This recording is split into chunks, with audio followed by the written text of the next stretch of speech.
Há alguns dias eu postei um trabalho sobre a estrutura do livro O Acaso Abre Portas, de Luiz Gifone, exigido aí do vestibular da UENG, né? E hoje nós vamos fazer um trabalho diferente. Nós vamos falar um pouquinho sobre cada uma das crônicas que compõem o livro. Eu quero dizer a você, antes de começar, que esse trabalho nosso é numa parceria muito grande com a Larissa Reis Coelho, minha amiga. Ele está à disposição também no site do curso Opção, num livrinho, inclusive, ali com os exercícios, com respostas desses exercícios. De qualquer forma, é barato também, viu? Apenas R$10. Se você quiser, você pode adquirir no site do Opção, www.cursoopção.com.br. Mas vamos lá. Olha, vamos falar da primeira crônica de Luiz Gifone no livro O Acaso Abre Portas. Nessa primeira crônica, que leva o próprio nome de Miolos do Ofício, Gifone escreve de maneira sucinta sobre as diversas maneiras de escrever textos, seja objetivamente ou subjetivamente. Embora ele tenha experimentado os dois tipos, não existe um padrão e nem uma forma ideal de fazer textos. O que importa é que quanto mais informação, maior será a reflexão e, proporcionalmente, melhor a capacidade de consciência crítica. Bem, nós estamos fazendo isso anotado, vocês estão vendo, né? Ninguém guarda isso de uma vez. Mas veja, o Acaso Abre Portas, que é a segunda crônica, ela tem como objetivo apresentar ao leitor a razão do nome dado ao livro, fazendo um trocadilho da palavra porta com a banda The Doors, que em português significa as portas. A ideia central é mostrar que o acaso realmente abre portas, ou oportunidades, pois foi o acaso e foi por acaso que o autor conheceu uma banda que ficaria muito famosa depois e teve a honra de conversar com Jim Morrison. Porém, só não saiu naquele dia, né, com ele para conhecer melhor, para bater um papo, porque não tinha dinheiro para aceitar o convite do cantor. Bem, depois nós temos tablets, phoblets, goblets e gadgets. O autor mostra nessa crônica a grande exploração do mercado que a cada dia lança mais novidades tecnológicas e impulsiona o consumismo generalizado. Por conseguinte, as pessoas não compram por necessidade, mas sim para satisfazer seu desejo de estar atualizado e seguir uma modinha imposta pela sociedade, né? E na crônica, o Alpamayo não tem preço. Ele narra a sua passagem pela montanha, localizada nos Andes peruanos, eleita a mais bela do mundo. Seu objetivo é levar os leitores a apreciarem a natureza e tudo o que ela tem a oferecer para a humanidade. E a próxima crônica, fãs da pornografia. Olha, não tem nada de pornografia não, viu? Mas é o seguinte, por meio de uma experiência vivenciada em uma locadora de DVDs, ele critica, né? Gifone critica o fato de que para avaliar a qualidade do cinema é sempre recomendado um filme estadunidense, né? Mostrando a desvalorização, infelizmente, dos filmes brasileiros. Vamos à crônica Fé ao Volante. Essa crônica, Gifone utiliza-se de muita ironia e provoca o riso no leitor, ao analisar a crença de que, independentemente da situação, os santos guardam os brasileiros de qualquer mal.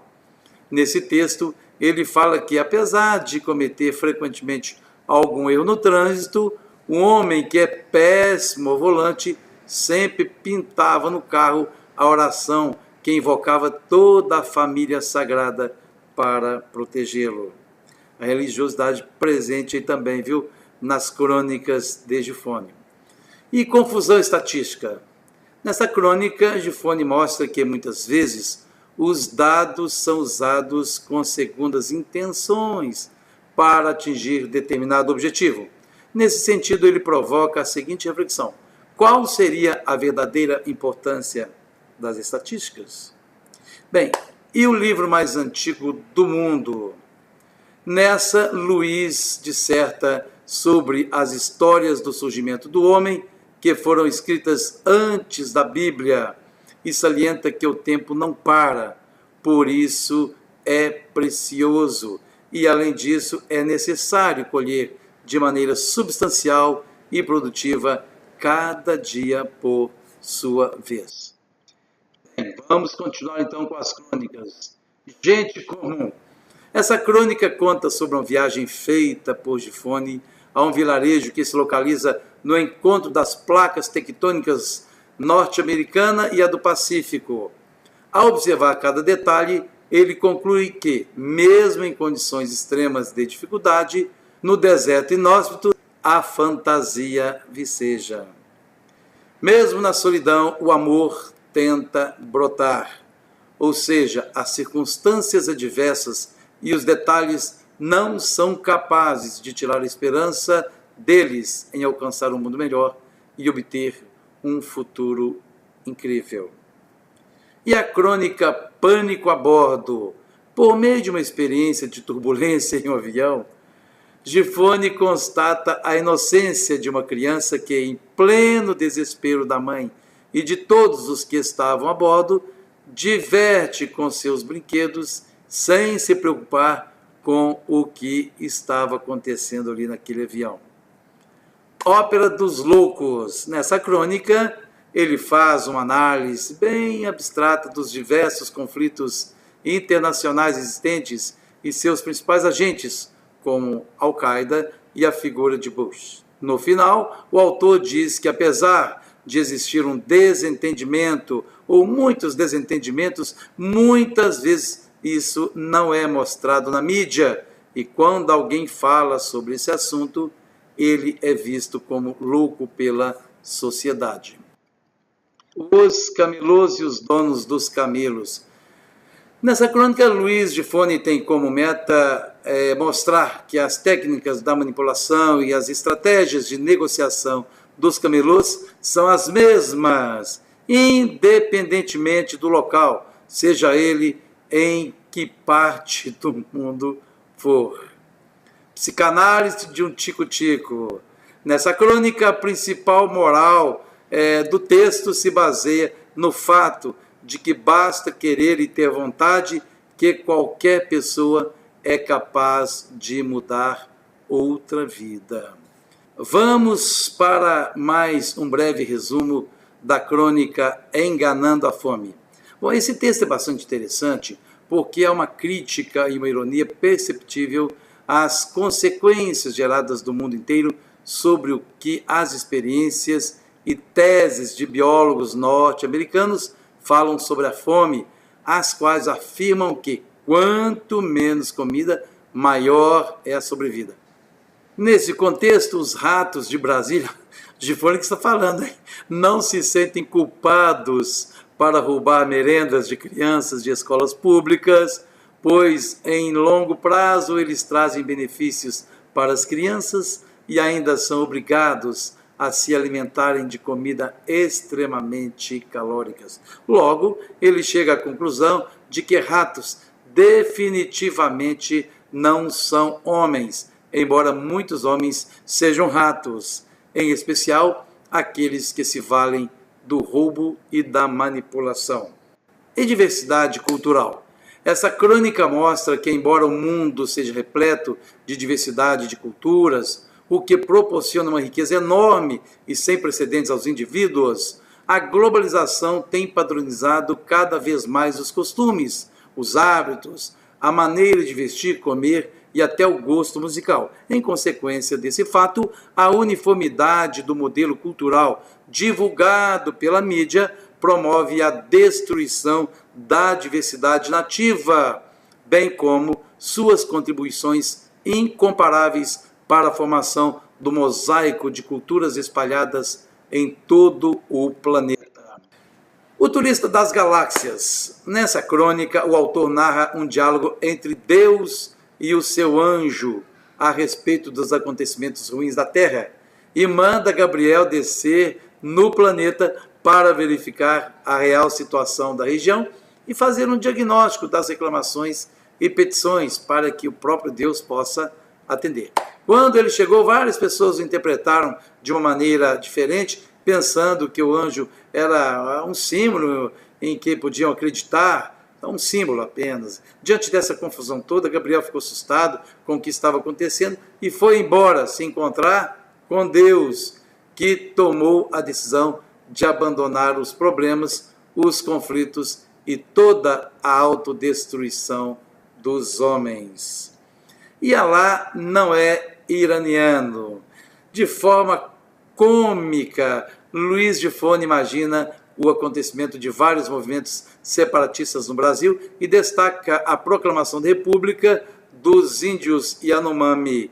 Nesse contexto, os Estados Unidos, que é uma nação que intervém em praticamente todos os conflitos planetários, e é tida como a pátria salvadora, quer lançar uma bomba na região para exterminar o problema.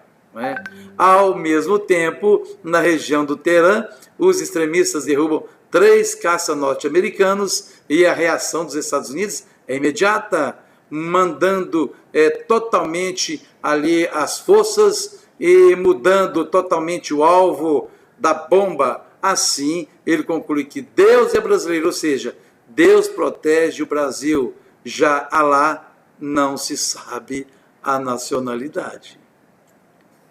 Bem, e canibais da notícia. Nessa crônica, Gifone mostra de maneira bem divertida, mais uma vez, a situação daquelas pessoas que procuram em todos os acontecimentos por notícias que apresentem estatísticas e números. Logo, eles se perdem nesses dados e não se preocupam mais com o lado social, com a questão social, e que destacam os sentimentos humanos, daquilo que realmente acontece com as pessoas. Vamos então à crônica Riscos da Eternidade. A crônica tem como principal objetivo fazer uma análise sobre o desejo incessante que as pessoas têm de ter uma vida eterna. Embora isso pareça ser maravilhoso, a eternidade é vista por ele como um inferno, viu? Porque sempre lançaríamos metas mais ousadas que seriam atingidas rapidamente e não teríamos o que fazer depois, o que se tornaria um pesadelo para a existência do homem. Isso é Gifone, gente. Mania de fobia. De forma bem cômica, o autor descreve a vida de uma pessoa que tem medo de tudo e de todos. Sempre existe uma versão para determinada situação. Para caracterizar isso, e a mania de fobia? De forma bem cômica, o autor descreve a vida de uma pessoa que tem medo de tudo e de todos. Sempre existe uma versão para determinada situação. Para caracterizar isso, ele nomeia os diferentes medos com os nomes de sufixos fobia. No final, ele faz um apelo e diz que irá pagar bem para quem provocar nele o medo de ter medo. Fobia, você sabe que significa medo, não é? Mostrando que tudo de que ele precisa é parar de ter esse sentimento de medo naturalmente. E mangueiras de Natal. Nessa crônica, Gifone analisa de forma categórica a falta de competência da nação brasileira em impedir que as nossas árvores nativas sejam levadas para outros territórios do mundo. Porém, o autor também mostra a relação inversa ao narrar que várias plantas que trouxeram riquezas para o Brasil, como o café e a mangueira, foram trazidas de outras nações e países. Logo, ele termina com uma frase de bastante efeito, que é: a mangueira da Ásia faz a festa do Brasil. Ou seja, a manga foi um presente do exterior que trouxe muita alegria para os brasileiros. Vamos lá. Banheiro no teto do mundo. Em uma das viagens exóticas feitas por Gifone, há uma descrição de um banheiro localizado à beira de um precipício. Imagina, até onde ele vai. Que não possui teto e suas condições materiais não eram boas. Em meio a essa simplicidade, o autor provoca no leitor um sentimento de apreciação pela natureza selvagem e por tudo o que ela pode oferecer para o homem. E na crônica A Ciência Erra, Aí Gifone faz uma análise da trajetória da ciência, mostrando que a probabilidade de erro existente nas teorias científicas é o que promove o desenvolvimento dos acontecimentos produzidos. Logo, ele salienta que o conhecimento nem sempre é cumulativo e que o erro não é um privilégio dos menos inteligentes, mas daqueles que reconhecem sua própria ignorância. Gifone, vamos lá para mais uma crônica sobre cavalos e homens. Na Serra da Mantiqueira, ele buscava apenas conhecer a paisagem e os costumes daqueles povos, mas as consequências que a industrialização provoca na região rural. Logo, ele observou que os cavalos foram os que mais contribuíram para esse progresso e afirma categoricamente que o macho está em crise.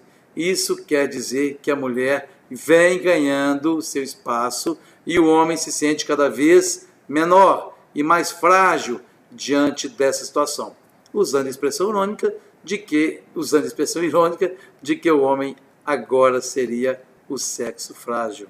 Será? Hein? Paz nas alturas. Nessa crônica, em uma das suas trajetórias pelo mundo, especialmente no Himalaia, Gifone tem um encontro com a beleza rude ou primitiva. Afirma também que a simplicidade sempre leva à paz. Bem, vamos ver agora, falando um pouquinho da crônica Miolatria. Segundo Gifone, Miolatria é a nova mania. Essa crônica é bastante interessante porque mostra o culto à beleza e ao corpo, difundido por toda a sociedade contemporânea, mostrando de forma irônica os prejuízos que isso traz para o homem. E o coração da casa.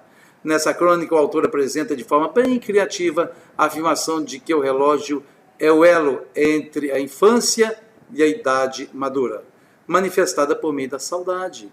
Por conseguinte, o tempo marca a gente com o próprio tempo, representado pelo instrumento da medição, que se localiza normalmente no centro da casa e é o coração de todas as atividades desenvolvidas pela família. E 1 milhão de anos de paixão, é muita crônica no mesmo livro. Gifone, nessa crônica, apresenta a premissa de que a paixão e os contos são os mesmos, independentes do tempo. Para desenvolver essa ideia, ele mostra algumas histórias consagradas no mundo do romance, como a narrativa do Rei Arthur e a de Romeu e Julieta. Já chegando às últimas crônicas, vem Fio da Meada. Luiz Gifone analisa de uma maneira bem diferenciada todo o tempo gasto para a fabricação de crochês e salienta que esse período usado na transformação da matéria-prima é invisível. Porém, o resultado exibe um leve sopro de eternidade, que é efêmero e passageiro. Afirma também que essas pequenas eternidades, quando colhidas pela mão ou pelo intelecto, nos sustentam e formam a nossa cadeia de afeto. E, finalmente, o que é uma crônica? É uma crônica que é interrogativa. O autor, nesse texto, narra as atividades normalmente desenvolvidas por uma pessoa em seu cotidiano e detalha alguns acontecimentos. E, ao final, ele traz um questionamento irônico do que seria uma crônica, apesar de escrever um livro inteiro em crônicas. O que eu disse naquele comentário anterior, menos, né, Gifone? Ele faz um livro sobre crônicas e questiona o que é uma crônica.